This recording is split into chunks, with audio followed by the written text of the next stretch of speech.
আল্লাহ পাক কোরআনে রাসূলকে নূর বলেছে, যেই তাফসীর আপনি পড়তেছেন সেই তাফসীরে রাসূলকে নূর বলা হয়েছে, আর সেই তাফসীর আপনি পড়ে বলতেছেন রাসূলকে নূর বললে শিরক হয়ে যাবে, বিদআত হয়ে যাবে। তা কি বললেন আপনি? আপনি কি বললেন? আপনার এই ইলম ডাস্টবিনে ছুঁড়ে ফেলেন, এটা কোনো ইলম না।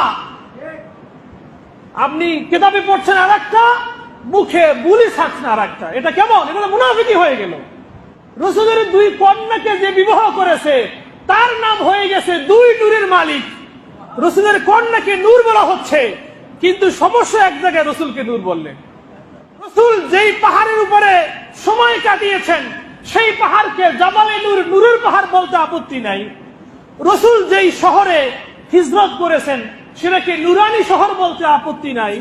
আপত্তি এক জায়গায় রাসূলকে নূর বললেন। মানে সিন্নি খাইলা কার উসিলায় মোল্লা চিল্লা না, যার উসিলায় তাম পৃথিবীর সবকিছু নুরানি হয়ে যেতে পারে, শুধু দূর হতে পারে না সেই ব্যক্তি।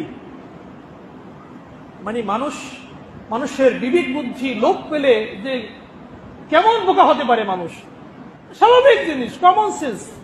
কমন সেন্স ইউজ করলে এটা বোঝা যায়।